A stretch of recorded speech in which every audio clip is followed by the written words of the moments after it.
seorang ulama bisa berupa ibadah. Dia bangun, dia tidur siang. Apa dia tidur siang? Supaya nanti malam dia bisa menunaikan sholat malam. Dia memasukkan makanan ke mulutnya bukan hanya untuk memuaskan perutnya, akan tetapi dia niatkan makan tersebut supaya dia punya kekuatan untuk menunaikan hak-hak Allah Subhanahu wa taala. Apa kata Rasulullah sallallahu alaihi wasallam? Innamal a'malu binniyat. Sesungguhnya amalan itu tergantung niatnya.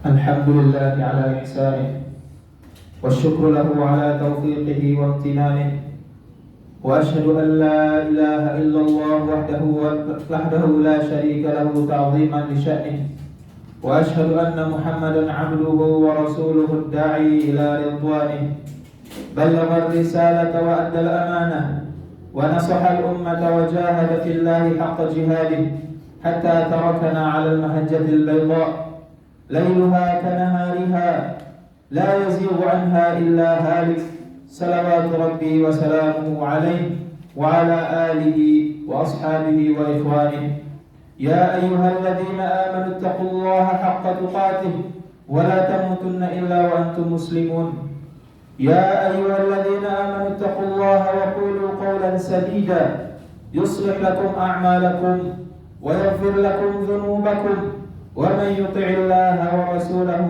فقد فاز فوزا عظيما أما بعد. Jamaah sidang salat Jumat rahimanillah wa iyyakum. Hendaknya yang selalu kita pegang dan selalu kita amalkan adalah bertakwa kepada Allah Subhanahu wa taala, karena tidak ada kebahagiaan sejati melainkan dengan bertakwa kepada Allah. Kemudian bersyukur baik dengan lisan ataupun amalan ataupun dengan hati kita. Kita bersyukur kepada Allah Subhanahu wa taala dengan lisan kita, mengucapkan alhamdulillah. Kita bersyukur kepada Allah dengan amalan kita, yaitu menggunakan nikmat tersebut di atas ketaatan kepada Allah. Kita bersyukur kepada Allah dengan hati kita, yaitu meyakini bahwasanya nikmat tersebut semata-mata datangnya dari Allah Subhanahu wa taala. Kemudian yang selanjutnya adalah bersabar, karena tanda imannya seseorang adalah bagaimana dia mampu untuk menahan dirinya. Bersabar, baik itu bersabar di atas ketaatan kepada Allah Subhanahu wa taala, ya, ataupun bersabar untuk meninggalkan maksiat, ataupun bersabar jikalau datang ujian dari Allah Subhanahu wa taala. Jemaah kaum muslimin rahimanillah wa iyyakum. Sesungguhnya apa yang kita kumpulkan sejak kita membuka mata di pagi hari sampai kita menutup mata di malam hari berupa harta kekayaan tidaklah bermakna apapun dengan sendirinya di hadapan Allah Subhanahu wa taala, karena sejatinya yang Allah lihat dari hambanya bukanlah tampang maupun harta, akan tetapi yang Allah Subhanahu wa taala lihat adalah amalan dan hati kita. Rasulullah sallallahu alaihi wasallam bersabda, "Innallaha la yanzuru ila suwarikum wa amwalikum, walakinnallaha yanzuru ila qulubikum wa amalikum." Sesungguhnya Allah Subhanahu wa taala tidaklah mengukur kalian dari tampang kalian ataupun dari banyaknya harta kalian. Akan tetapi Allah Subhanahu wa taala melihat dan mengukur kalian berdasarkan amalan dan juga hati kalian. Jemaah kaum muslimin, urusan hati bukanlah urusan gampang. Urusan hati bukanlah urusan sepele. Betapa sering hadis Rasulullah SAW menceritakan di hari akhirat nanti umatnya membawa bergunung-gunung pahala, namun Allah Subhanahu wa taala jadikan debu yang berterbangan. Kenapa? Karena amalan tersebut tidak dibangun di atas hati yang sahih, di atas hati yang sehat. Bahkan Allah Subhanahu wa taala berfirman, "Yauma la yanfa'u malun wa la banun illa man atallaha biqalbin salim." Di hari di mana harta dan anak keturunan itu tidak bermanfaat kecuali orang-orang yang datang kepada Allah membawa hati yang selamat.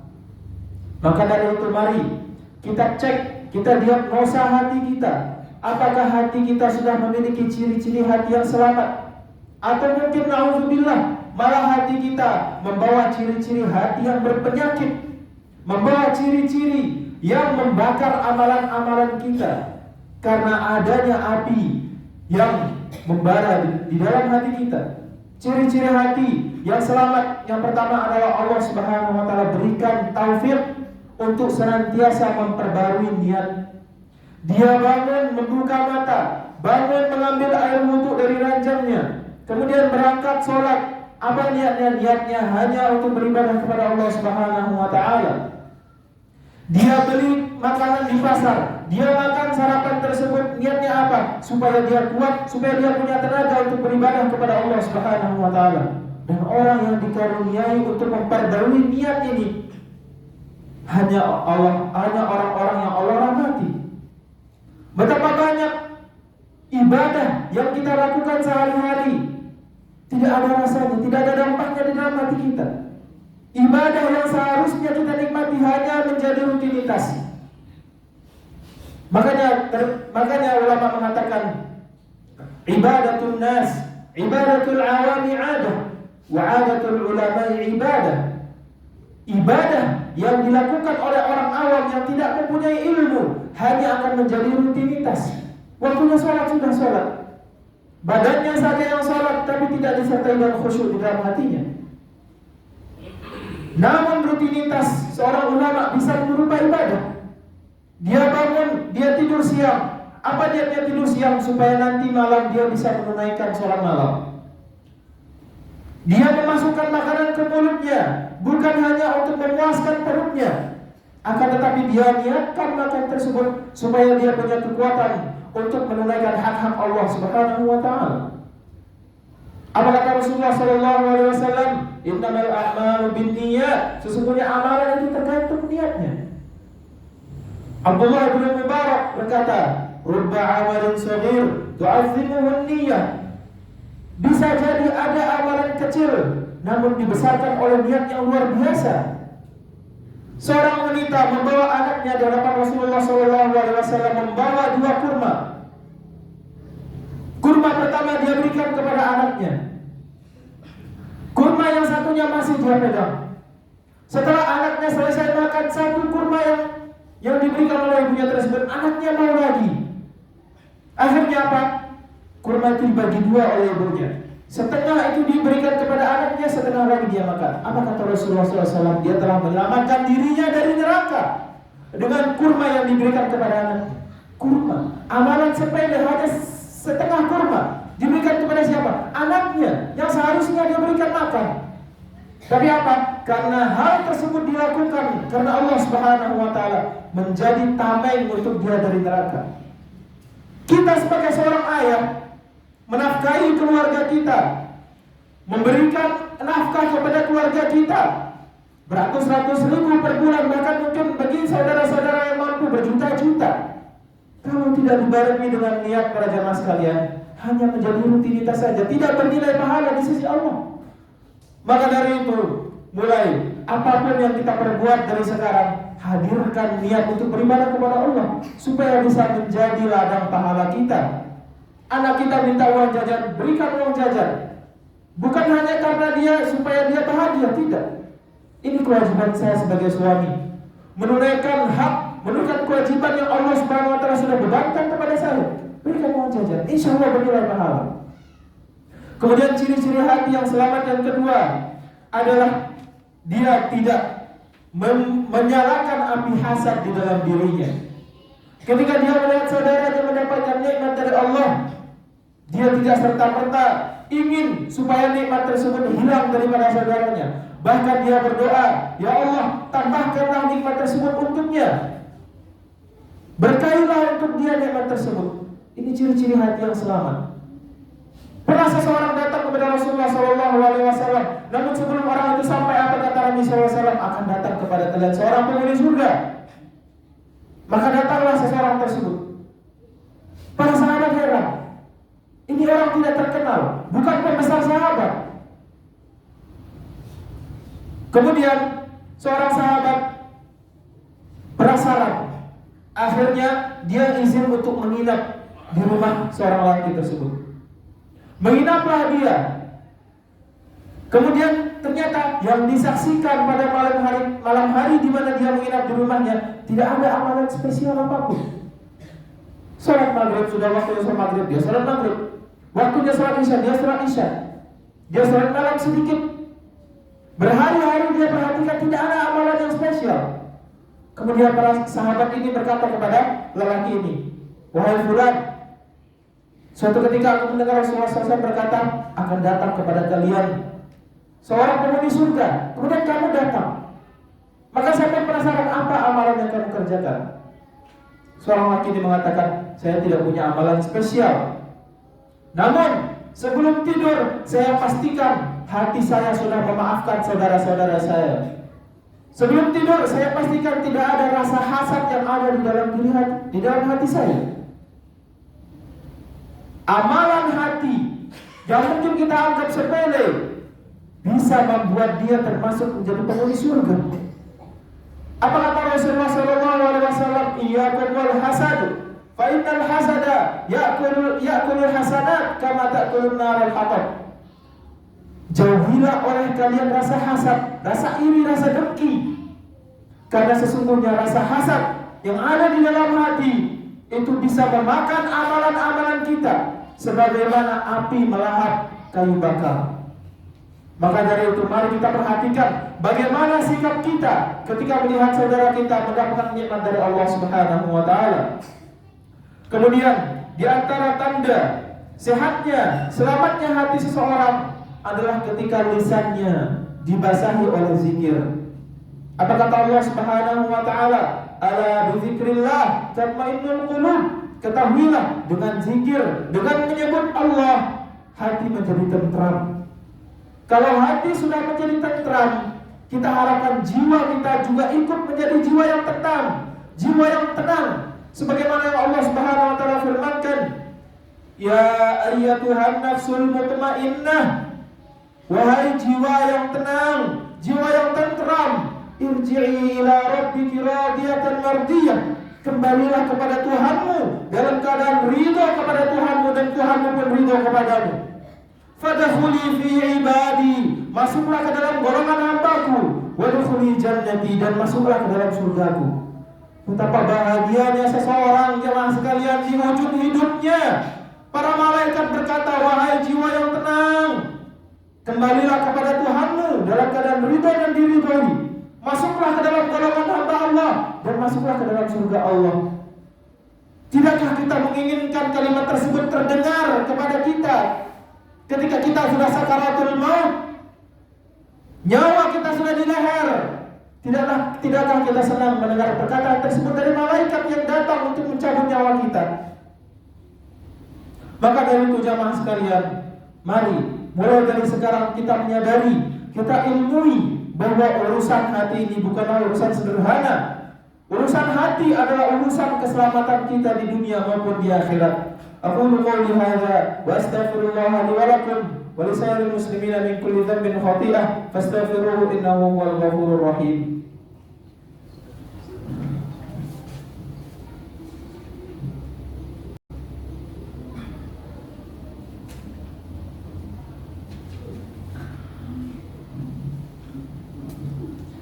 Alhamdulillahi wa kafa, wassalatu wassalamu ala nabiyyillahil mustafa wa ala alihi wa ashabihi wa man ihtada. Ya ayyuhalladzina amanu taqullaha haqqa tuqatih wa la tamutunna illa wa antum muslimun.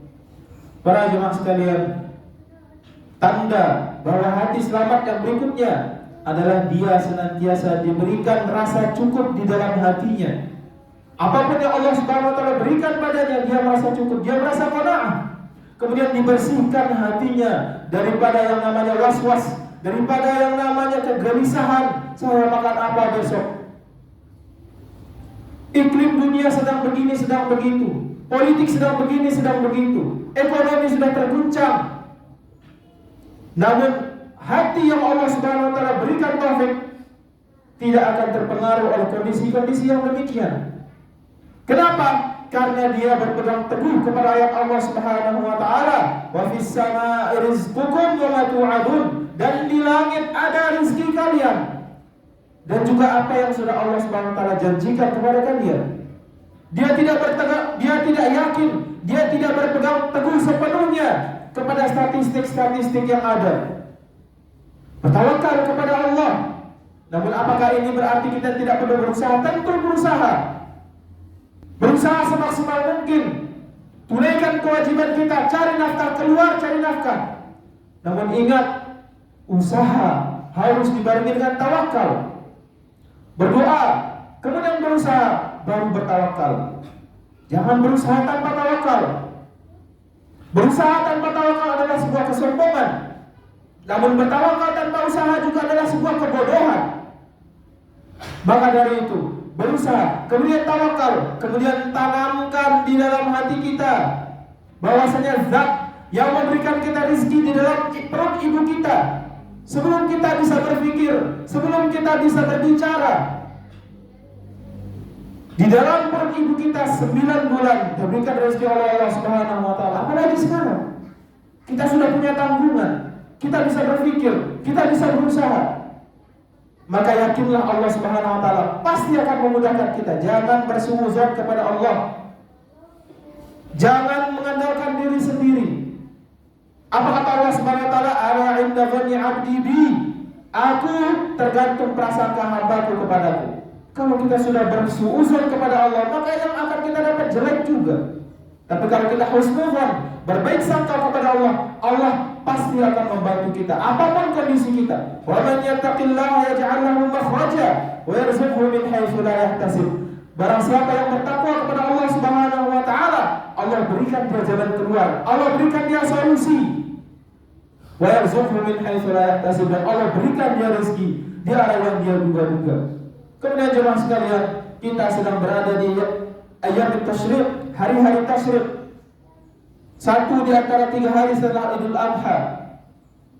Hari di mana kita disunahkan, bahkan diwajibkan untuk makan dan minum. Tidak diperbolehkan kita berpuasa di hari-hari tasyrik.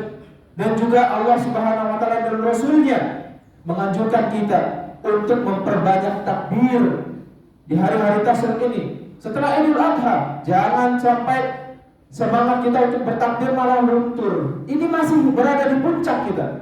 Kita masih berada di puncak Zulhijjah 1 sampai 9. Kita memuncak 10, 11, 12, 13. Masih kita berada di atas puncak keutamaan Zulhijjah. Maka mari, jangan kendorkan zikir kita, jangan kendorkan takbir kita.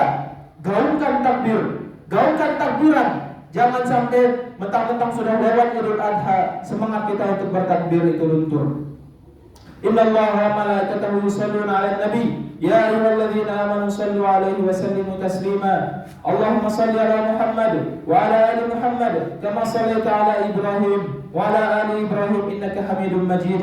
Wa barik 'ala Muhammad wa 'ala ali Muhammad kama barakta 'ala Ibrahim wa 'ala ali Ibrahim innaka Hamidum Majid. Allahumma ighfir lil muslimina wal muslimat wal mu'minina wal mu'minat al-ahya'i minhum wal amwat innaka sami'un qaribun mujibud da'wat ya qadiyal hajat. Rabbana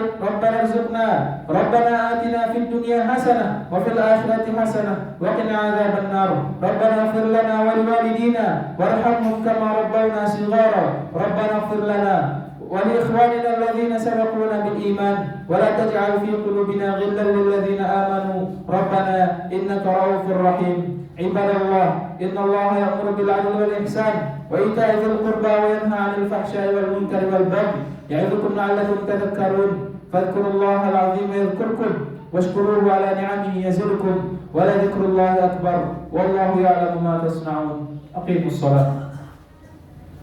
Allahu akbar, Allahu akbar.